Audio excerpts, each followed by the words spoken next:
Welcome, everyone. Welcome to Love Alchemy, the place for divine love transformation.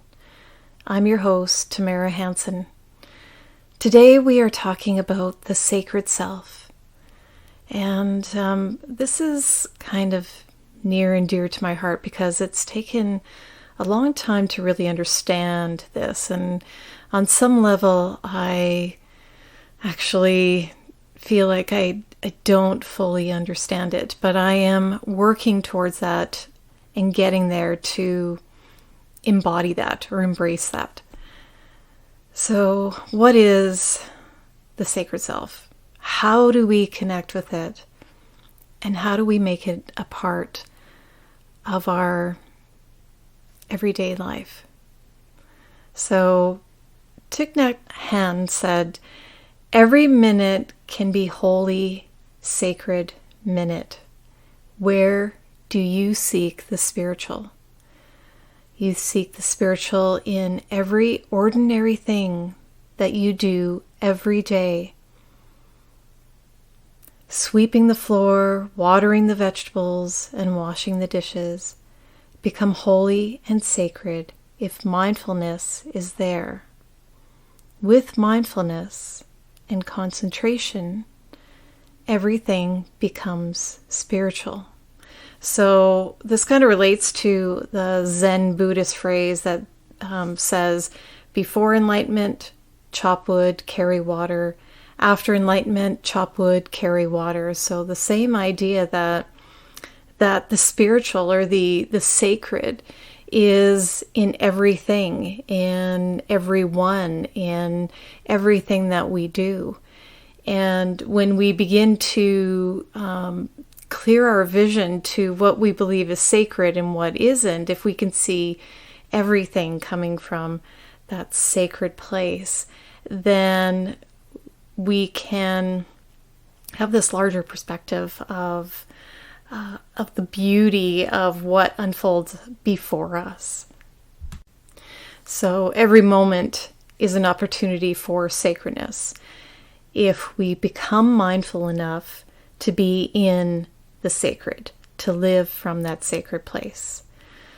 The sacred place within us is about honoring and acknowledging that divine connection, your divine essence. This is the place we need to return to, the place within us that is connecting at a deeper level.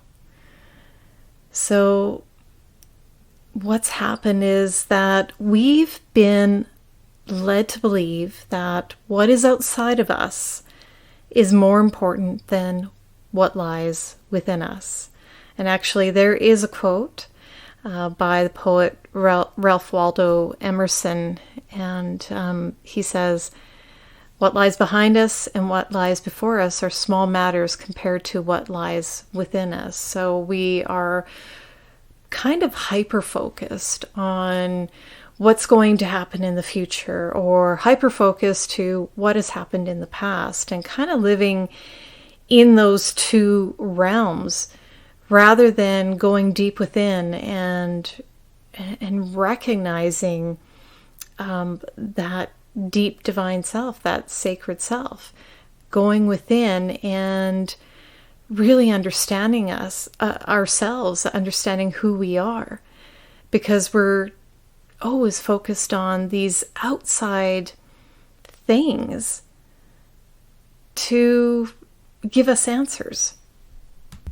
So we begin to focus on how things look, or how they should look, or this 3D reality of things. If you can touch it, taste it, feel it, then it must be real. But if it is an experience that comes from within, we tend to doubt it or poo-poo it.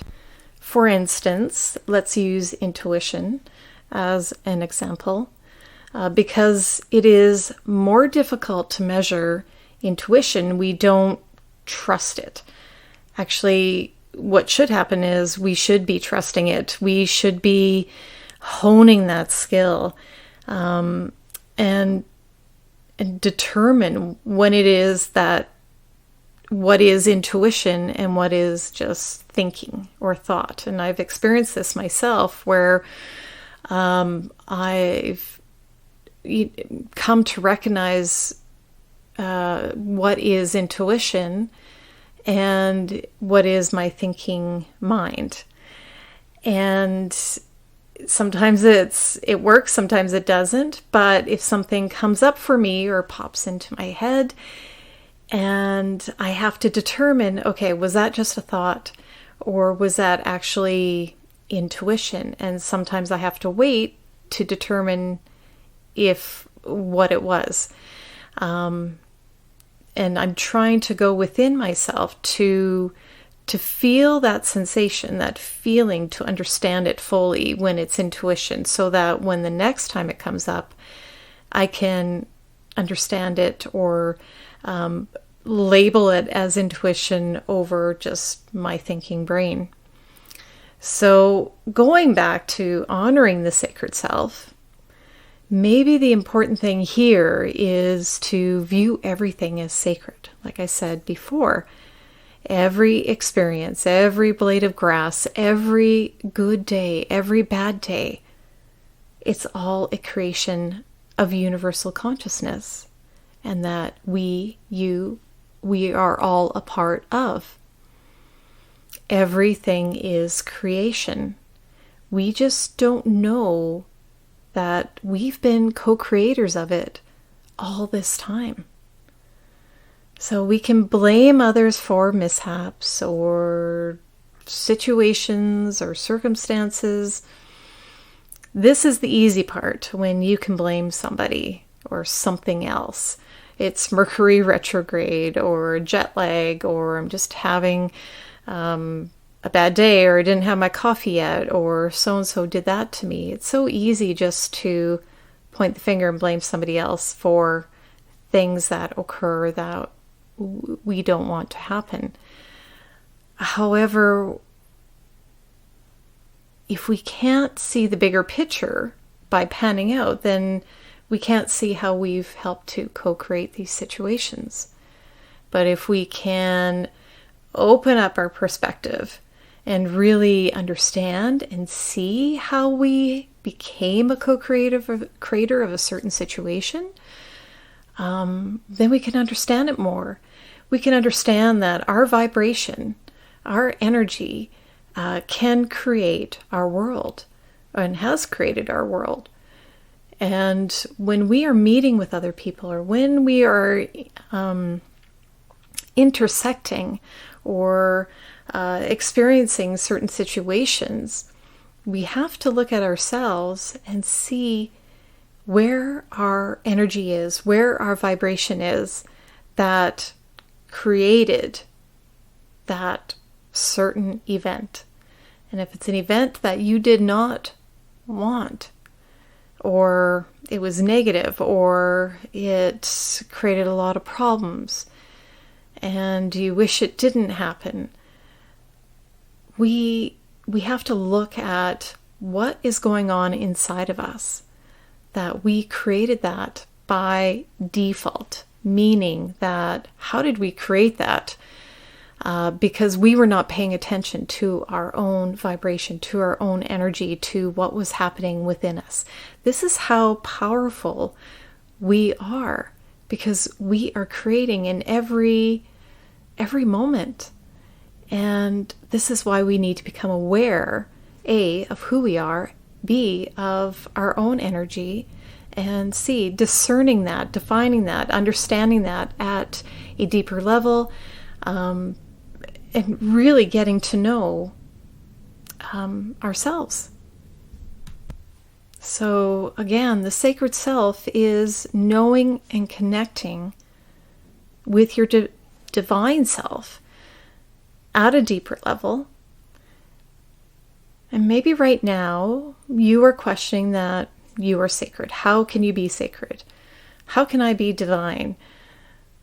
I mean, look at the things that I do, and I question why I do them, or the choices I make, and I feel like I'm not making these choices or decisions from a higher place or a higher consciousness. But you and me and everyone, we are all part of all that is the Creator, the Divine, the Goddess and the God in this physical form, having this physical experience.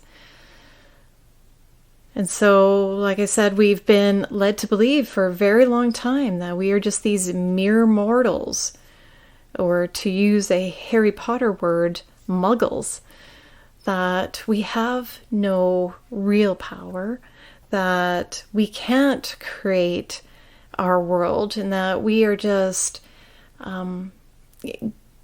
need to deal with the hand, or play the cards that we were given, and we are expected to believe that that's how it is, and we're just gonna, well, this is my life, so I guess I'm going to have to just handle it the best that I know how.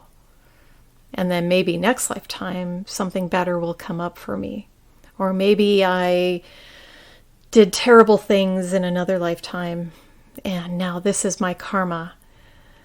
But actually in every moment we're creating, and we are creators. And perhaps from another level, prior to coming here, maybe we've chosen a certain life or certain people to meet or a certain way of being, so we can experience that contrast, so we can experience a certain way of being, so for our own growth and expansion and the growth and expansion of the universe. So that is always a possibility, that we've chosen a certain lifestyle or difficult situation, but it doesn't mean that you have to stay there, because you're always creating. Nothing is written in stone. So, because knowing, let's back up a bit. Why do we, or have we been led to believe that we are just these mere mortals that have no true power? Muggles, if you will. Because if we actually knew our true essence, our true capabilities, then knowing our true powers, then the powers that be would have less control over the population. Think about it. If we actually knew who we truly are, and there would be the officials, the government, the authority, whoever, would have no control. And because we are just creating our own. We have no need for these other authority figures, because we know ourselves. We know who we are. We are divine essence. So when you look at it from that perspective, and look at years and years and years of population control, let's use the witch hunts, very popular, trying to control the population, because especially women were healers, and they were creators because they could create or basically grow a baby within them and create life. So they had to be controlled. So putting the fear of God, or pitting people against each other, neighbors against neighbors, because blaming them that they were witches and they were creating their crops to spoil, etc. That this was a way of controlling the population. So if you poo-poo that women could heal or help heal or create herbs or help with delivering babies, help caring and nurturing these women who were birthing babies, and this is just a very specific example, then you can see that how you would have that power taken away from you. So step back, take a look back at and understand your true power, your own sacred self. You're not just these mere mortals, these muggles. You are divine essence. You are a sacred being, and everything around you is sacred. So, at the very heart of it is that we are sacred, sovereign beings. So when was the last time that you truly honored yourself? When was the last time you truly connected at a deeper level with your own divinity? When was the last time you considered yourself sacred, if ever? When was the last time you considered or recognized the things you do as sacred? Every moment can be sacred action if we become more mindful of our sacredness, become more aligned with our own divinity. If we connect at a deeper level with ourselves, we need to listen quietly. We need to tune in to that deeper connection. We can make every day, every single day, as if we chose it, for our highest good, for our own growth and expansion. And as we move along this path to our higher knowing and our higher awareness, we become more aware of our own divine sovereignty, of who we truly are. And we can really step into that power. And this is very exciting to really begin to understand this. To understand that at the very heart of everything, that we are these divine sovereign beings that can create our own lives, that can create our own world.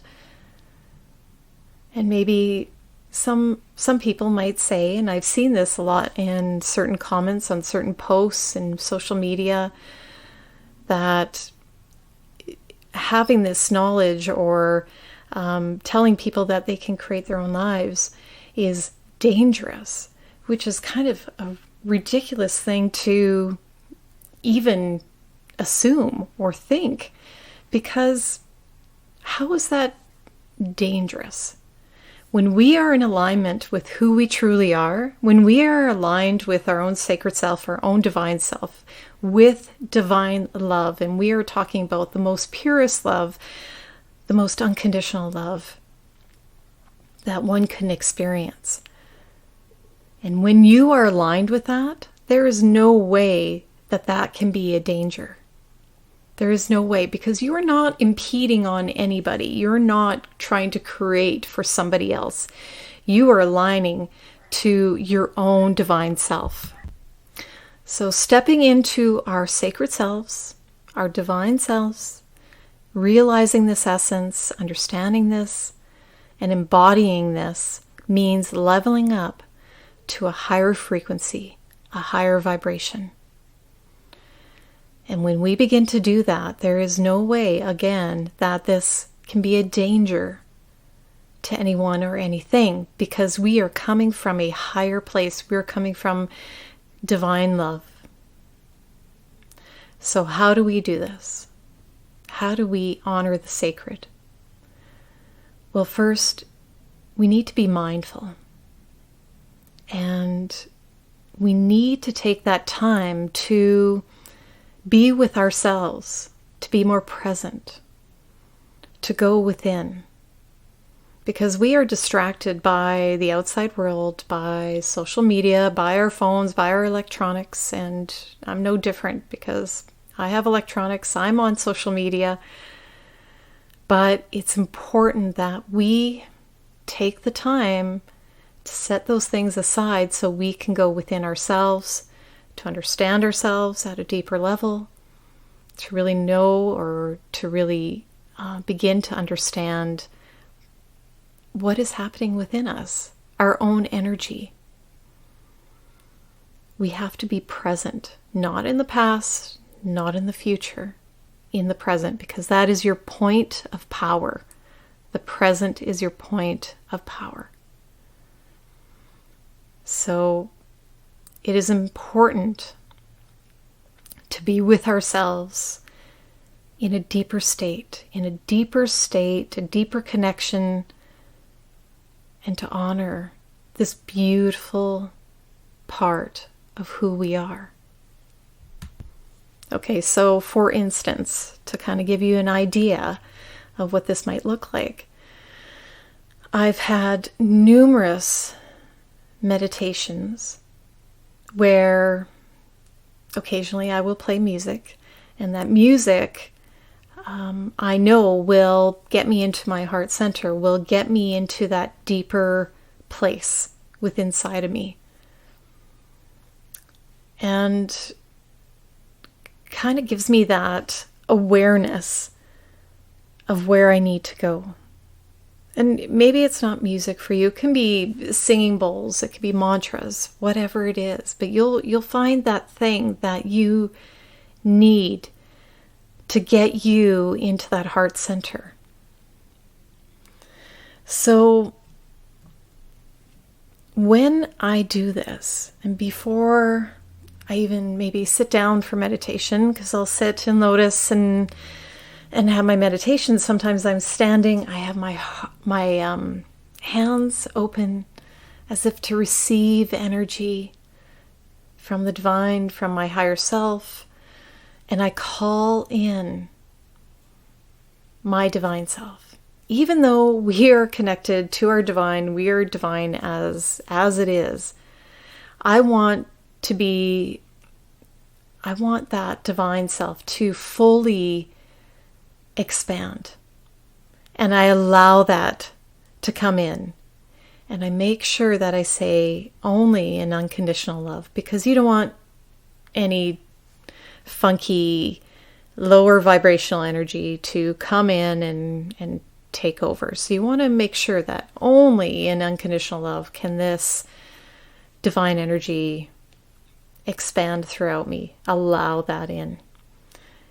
Now I also will call in other higher energy sources like Goddess Isis and Mary Magdalene. I have been working with them for a while now to help me to embrace and understand who I am, to understand the ancient teachings, the ancient healings. That is what I am requesting from them. And like I said, I open up my palms to receive that energy, that light, that beautiful light. And then I will sit down in lotus and my palms can be open, still receiving that energy. And the music is playing, the music that connects me to a deeper part of myself. And because I've been doing this for a while now, my body automatically knows where we're going, where we're headed. So I've trained my body, my mind, that this is what we're going to experience, this or something better. And it knows already that that's where we are headed. And this is just an aside with meditation. When you say, or some people say that I can't meditate because I can't shut the monkey brain off, etc. So you kind of give up on meditation. But if you consistently do it over time, your body and your mind with that practice will become aware of where you are heading. And it knows because you are training it, you are programming it that this is the experience that we're going to have when I do these things, when I turn this certain music on, when I sit in lotus, when I, however your meditation looks. And it will automatically begin to go there. Now, that isn't to say you won't have your bad days. I do, where I'm too much in my head and not in my heart center. So meditation can be difficult. So then you go and do something else, like a walking meditation or breathing meditation or whatever it is. So back to this process of getting into your sacred self. And this is kind of what I do, is just calling in the divine and allowing the divine to expand throughout me. Because again, we are all divine, and the divine is never disconnected from you. It can be, you maybe just, like Abraham Hicks says, pinch it off a bit, but it's never disconnected. But when you are allowing it, when you are going deep within and you are listening within yourself and not outside of yourself, you're going within because that's where the answers are, then you can connect at a deeper level. So in my experience, when I connect to this divine energy or allow this divine energy to fill and expand throughout me, and experience that deep connection, I feel so much love and light that it brings me to tears. That energy fills me up and it brings me to tears, because I'm allowing my divine self.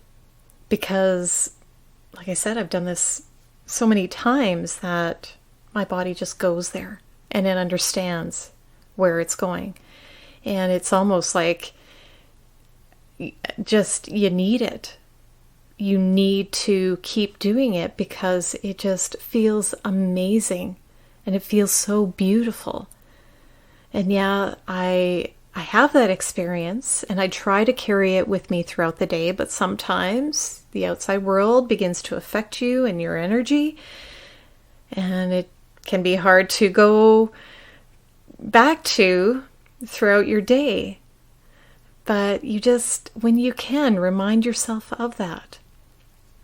Especially, when if you're at work, you're more logical, using your left brain more, the logical part of your brain, that it can be hard to switch to the more creative or the more allowing, the right side of your brain.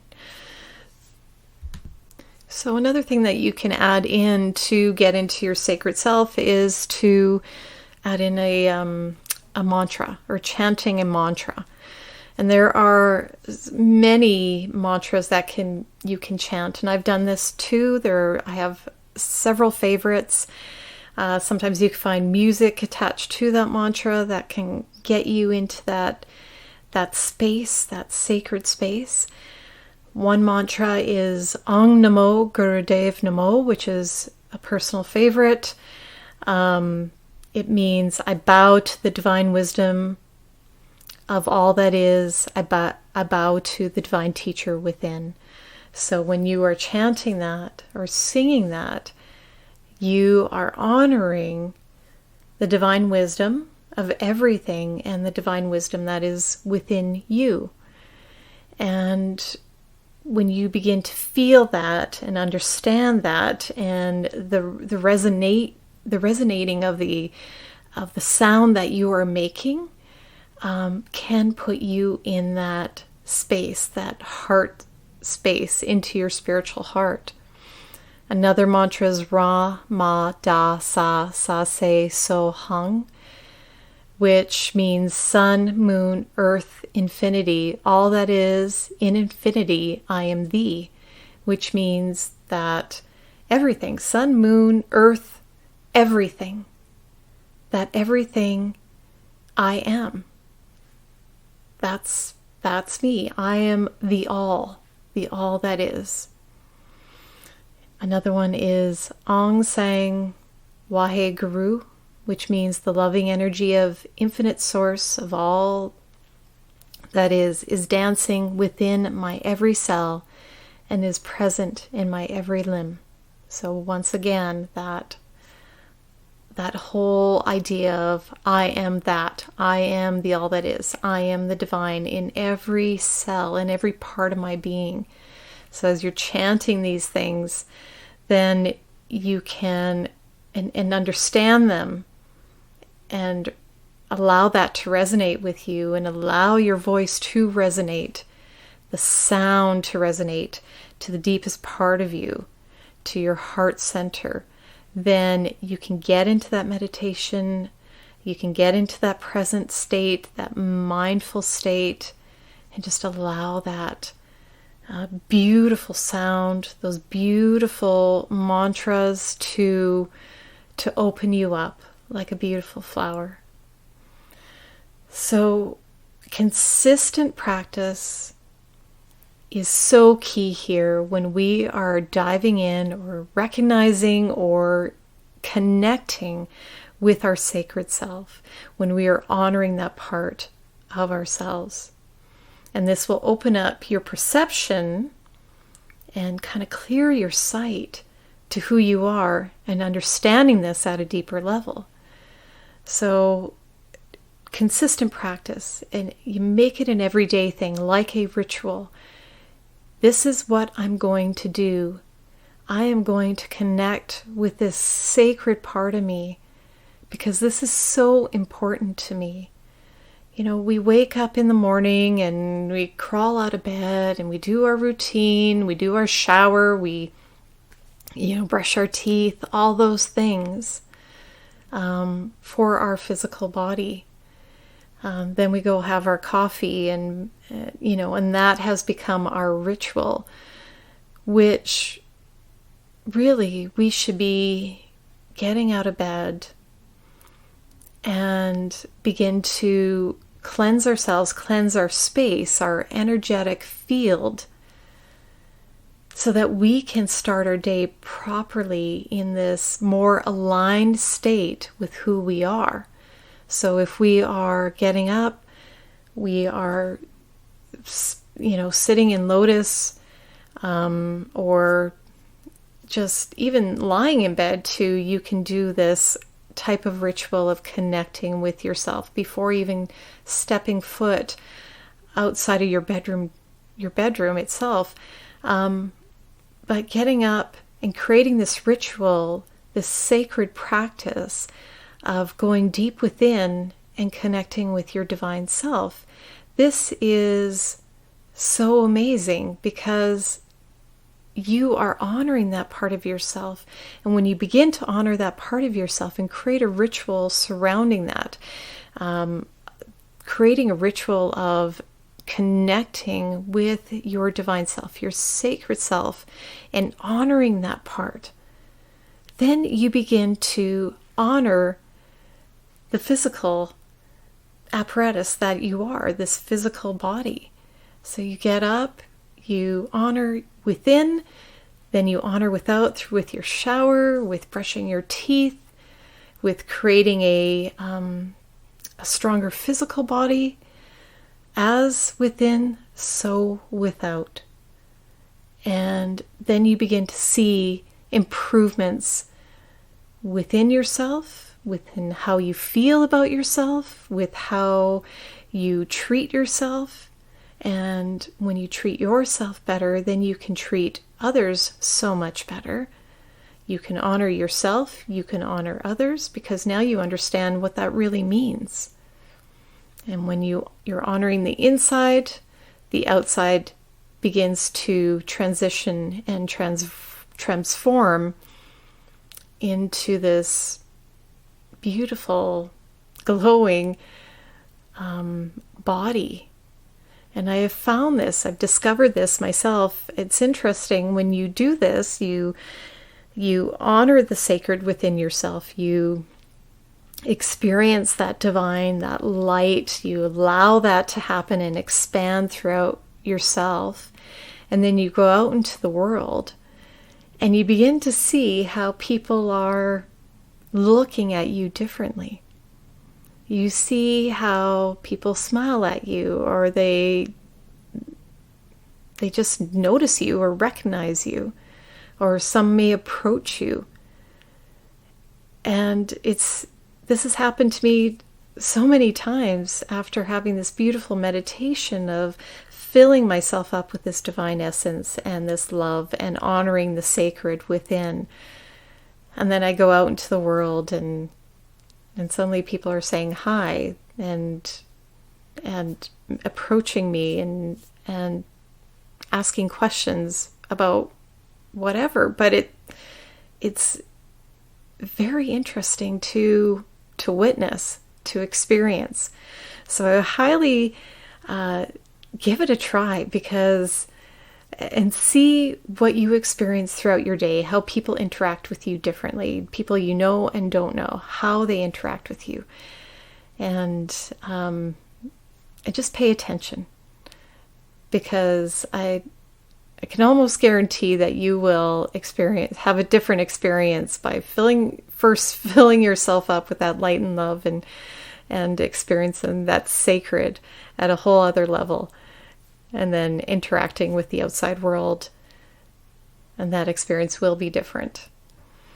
So this has been a very interesting talk, because again, like I said, I was still trying to understand what that sacredness within, what it meant.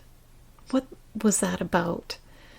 And I'm so glad that I got to share this with you today. And I really hope that this helped you out with beginning your own practice of honoring that sacred self, of honoring the divine within, and really beginning to understand that and seeing that from a different perspective. So once again, thank you. And I want to mention that I have a couple of courses, online courses. One is a meditation 101 type course. So if you're just learning how to meditate, or feeling some struggle with that, I have a course at my website. I'll give you the link as well here at the end. But I have one on meditation, one on self-love. So if you need assistance with that, learning how to meditate and building a strong practice with that, but also you want to learn more about what self-love is and discovering that within you, then please go to my website at www.lovealchemywellness.ca, and you will be able to find that there. And you just click on the link, and it will take you to where you can purchase that online course. And also, I try to do these podcasts once a week, either meditation or a full-on podcast like this one. But it is summertime, and I like to be outside and enjoy myself. So last week I did not have a podcast, but I will be doing more. And then once fall comes, there will be a lot more interviews, one coming every second week, and then the meditation every other week as well. I find that the meditations are very helpful, and I really want you to experience those because there are so many ways of doing meditation. I also have currently remote energy healing sessions. If you are interested, you can find that out at my website. And also I have my own clothing, or t-shirts rather, that you can check out my Etsy shop and see if anything appeals to you. And otherwise, that is it for today. Thank you so much for being here and for listening, and so much love and light to you. Please dive deep within yourself. Really find that deep love within and connect with your divine self, because this is what Love Alchemy is about. It's about divine love transformation, and to help people to really understand and embody who they truly are at a much more deeper level. And that's where we are headed, friends, to this more deeper, more divine connection, and embodying that and filling ourselves up with that. So once again, thank you, and namaste.